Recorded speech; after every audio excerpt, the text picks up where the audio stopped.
Hello les amis, je vous retrouve pour une nouvelle vidéo sur le football et la Ligue des Champions 2025-2026 et je vais vous présenter le débrief en statistiques du match Paris Saint-Germain contre Liverpool, un match qui avait lieu ce mercredi 8 avril 2026 pour le compte des quarts de finale aller.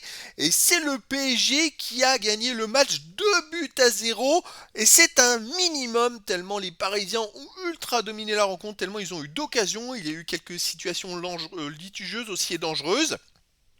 Pas eu de penalty en leur faveur, ils auraient mérité au moins un penalty, et c'est vrai que c'est un minimum cet écart de 2-0 tellement ils ont surclassé Liverpool. Alors dans cette vidéo on va revenir sur les buts de cette rencontre mais surtout sur les statistiques des deux équipes pour comprendre un petit peu le déroulé du match, et puis on terminera avec le petit focus sur le match retour.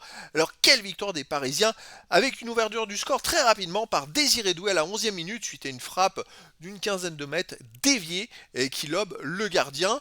Et c'est vrai que les Parisiens ont fait un premier quart d'heure, 20 premières minutes vraiment très bonne avec du pressing très haut, beaucoup d'interceptions, beaucoup de qualité dans le jeu rapide, le jeu court. Et c'est vrai que voilà, c'était mérité cette ouverture du score. Et en début de deuxième mi-temps, c'est Kvaratskhelia qui a marqué un deuxième but à la 65e minute suite à une énorme contre-attaque et puis une balle, je crois, de Neves en profondeur entre 3 ou 4 joueurs de Liverpool, et Kvaratskhelia s'en va dribbler le gardien et marquer dans la cage vide.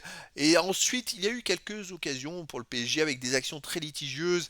Une grosse occasion en fin de match aussi où il se présente à 2 contre 1 et puis il rate sa passe, celui qui se présente sur le côté, seul face au gardien. Il y a eu un penalty non sifflé aussi sur une faute sur Nuno Mendes.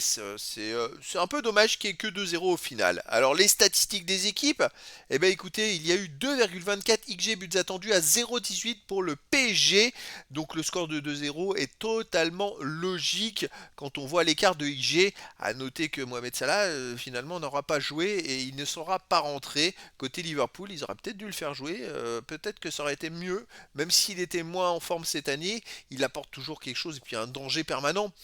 Bon, les autres stats, le PSG a eu 74% de possession de balle à 26%. Je crois que dans les 15 premières minutes, ils avaient 87% de possession de balle, ce qui est quand même extraordinaire. 744 passes tentées à 253 pour le PSG, 683 passes réussies à 189, 91,8% de passes réussies à 74,7%. C'est quand même une ultra domination des Parisiens. Ils ont réalisé un très grand match quand on pense que l'année passée, ils avaient perdu 1-0 à domicile contre Liverpool suite à une contre-attaque. Je crois que Liverpool avait fait un tir dans le match cadré et ils avaient marqué au bout du bout sur une contre-attaque. Là, ils ont fait le même match, sauf qu'ils n'ont pas pris de but et ils en ont mis deux. Et ils auraient pu en mettre beaucoup plus. 14 occasions à 3 pour les Parisiens, 18 tirs à 3 pour les Parisiens, 6 tirs cadrés à 0 pour les Parisiens. Et oui, Liverpool ne risquait pas de marquer un but, ils n'ont pas cadré un tir. 6 tirs contrés à 2 pour le PSG, un poteau à 0 pour le PSG, 2 hors-jeu à 1 pour Liverpool.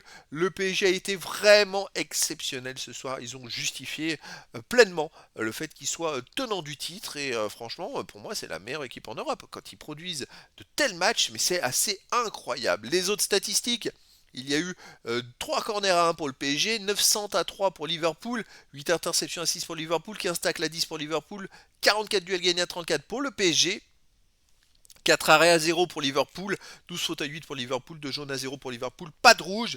Là aussi, quelques statistiques quand même en faveur de Liverpool, mais c'est vrai que le style de jeu des Parisiens, enfin, il a été incroyable. Les Parisiens ont montré vraiment quelque chose, un match énorme. Ils ont montré qu'ils étaient les patrons tout simplement. Et donc là, ça va être très intéressant. Il n'y a que 2 buts d'écart pour le match retour, ce qui laisse quand même un espoir aussi à Liverpool. Et c'est un peu frustrant. Vraiment, quand on voit le contenu du match, il aurait pu avoir 3 ou 4 buts d'écart. C'était exactement la même chose. Enfin bon, donc rendez-vous les amis, le match retour sera le 14 avril prochain. Ce sera cette fois à Liverpool. On va surveiller tout ça, les amis. Ça va être un match énorme. Est-ce que le PSG va continuer sur sa lancée? En tout cas, ils ont une équipe fantastique. Et franchement, quel plaisir de faire des débriefs quand on voit une telle qualité de match et une telle qualité de jeu. Franchement, ça fait plaisir. Je suis pas pro PSG spécifiquement, mais franchement, moi je suis pour le beau jeu, pour l'effort collectif et ce qui démontre les Parisiens collectivement, c'est quand même assez incroyable. Donc voilà, c'était, écoutez, le débrief en statistique du match PSG contre Liverpool, un match qui s'est terminé par la victoire du Paris Saint-Germain, 2 buts à 0. Voilà les amis, je vous dis à très bientôt pour une nouvelle vidéo.